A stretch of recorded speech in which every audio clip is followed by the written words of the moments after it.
La Russie a lancé son « opération militaire » en Ukraine le jeudi 24 février.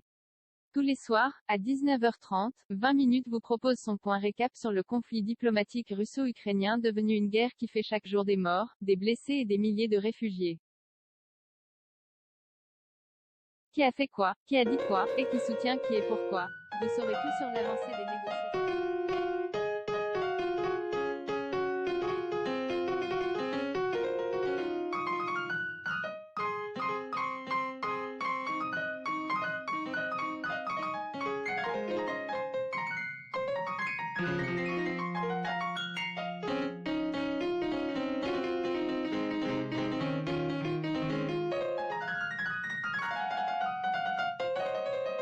À 19h30. Qui a fait quoi, qui a dit quoi, où en sommes-nous? La réponse ci-dessous. L'info du jour. Vladimir Poutine a jugé ce jeudi que ses forces avaient avec succès pris le contrôle de la ville ukrainienne de Marioupol, et a ordonné d'assiéger les derniers combattants ukrainiens plutôt que de leur donner l'assaut. D'après le ministère de la Défense russe, tout Marioupol est à présent sous contrôle russe à l'exception du site industriel d'Azovstal.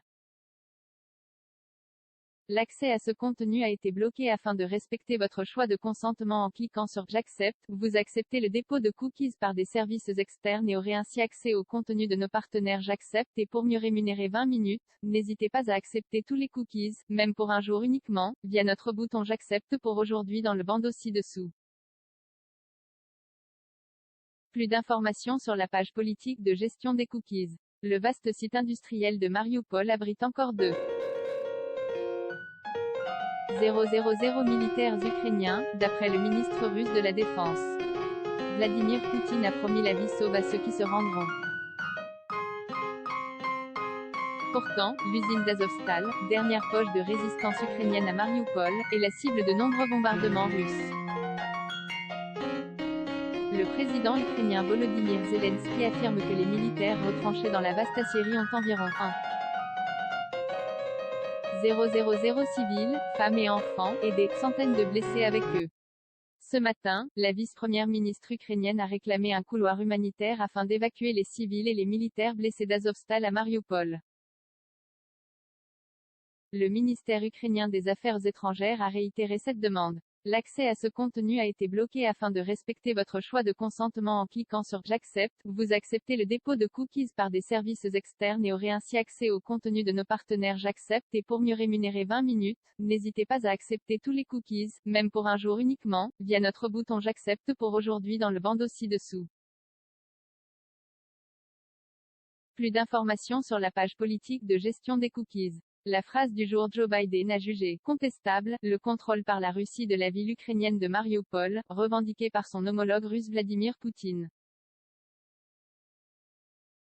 Il est contestable qu'il contrôle Marioupol, a déclaré le président américain. Il n'y a encore aucune preuve que Marioupol soit complètement perdu. Le chiffre du jour 1000.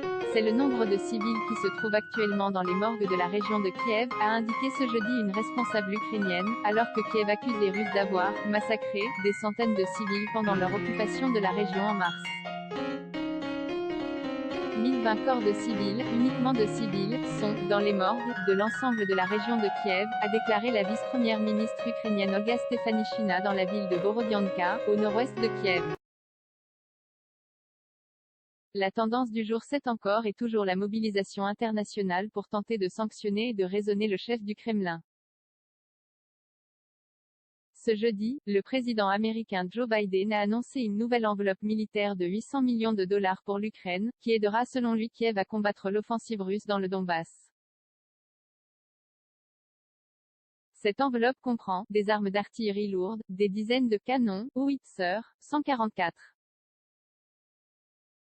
000 munitions ainsi que des drones, a-t-il détaillé depuis la Maison-Blanche. Notre dossier sur la guerre en Ukraine. De son côté, le président français Emmanuel Macron a appelé dans la journée, à l'occasion d'un déplacement de campagne près de Paris, son homologue russe Vladimir Poutine à se montrer responsable.